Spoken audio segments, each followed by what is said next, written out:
ভেনেজুয়েলাকে কেন লাতিন আমেরিকার ইরান বলা হয় তা আরেকবার প্রমাণ হলো।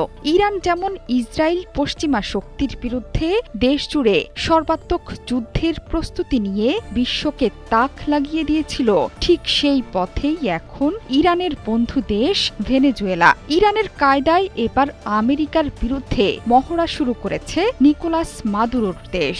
ইরান যেমন সমন্বিতভাবে ৩ সশস্ত্র বাহিনী এবং প্যারামিলিটারি ফোর্সের মধ্যে সমন্বয় করে যুদ্ধে অনুশীলন করে, তেমনি ভেনেজুয়েলাও একই পথে হাঁটছে। রাশিয়া, চীন, কিউবা এবং তুরস্কের মতো ইরান ও ভেনেজুয়েলার অন্যতম বন্ধুপ্রতিম দেশ।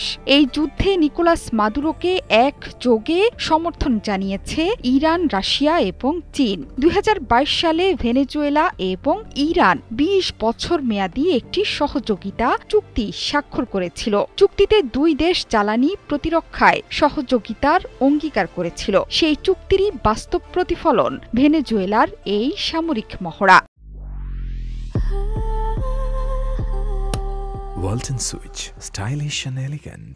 ৩ দিনের বিশাল মহড়ার মহাযজ্ঞে ইরানি স্টাইলে কারাকাস যুক্তরাষ্ট্রের বিরুদ্ধে শক্তি বৃদ্ধি করছে। লাওরচিলা দ্বীপে চলমান মহড়ার নাম ক্যারিবিয়ান ২০০, যেখানে বন্দুক উঁচিয়ে মার্কিন যুক্তরাষ্ট্রের নৌসৈন্যদের লক্ষ্যবস্তু করছে ভেনেজুয়েলার সৈন্যরা। সাগরের উপরে উঠছে সুখোই 30 ফাইটার এবং হেলিকপ্টার, ভাসছে যুদ্ধজাহাজ, মিলিশিয়া, নৌকা। কামান থেকে ছোড়া গোলায় প্রকম্পিত হচ্ছে সমুদ্র এলাকা। ভেনেজুয়েলার মহড়ার দুর্ধর্ষ ভিডিও দেখে এরই মধ্যে তৃতীয় নৌযানে হামলা চালিয়েছে যুক্তরাষ্ট্রের যুদ্ধ মন্ত্রণালয়।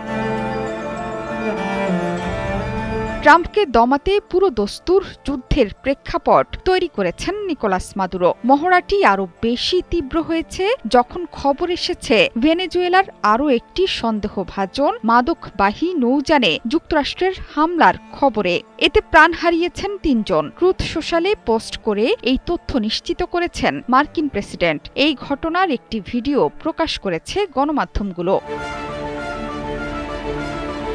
৩ বার ভেনেজুয়েলার নৌকায় মার্কিন আগ্রাসন চালানো কিছুতেই মেনে নিতে পারছেন না নিকোলাস মাদুরো। সর্বশক্তি দিয়ে দেশের জনগণকে নিয়ে যুদ্ধের প্রস্তুতি নিচ্ছেন তিনি। মাদুরো ঘোষণা দিয়ে বলেছেন যে যুদ্ধের প্রচারণার অংশ হিসেবে দেশব্যাপী সাধারণ জনতার কাছে গিয়ে তাদের যুদ্ধের প্রশিক্ষণ দেবেন সেনাবাহিনীর সদস্যরা। অস্ত্র চালাতে পারে এমন নাগরিক এবং বাসিন্দাদের মোতায়েন, পর্যালোচনা এবং প্রশিক্ষণ দিতে আশপাশের এলাকায় অস্ত্র নিয়ে হাজির হবে। এই উদ্যোগকে সাংবিধানিক বাধ্যবাধকতা হিসেবে দেখছেন নিকোলাস মাদুরো। এটা ভেনেজুয়েলার প্রতিরক্ষা, সামরিক বাহিনী এবং জনগণের মধ্যে একটি যৌথ দায়িত্ব বলেও মন্তব্য করেন মাদুরো। জোহরা চৌধুরী সেতু, ৭১।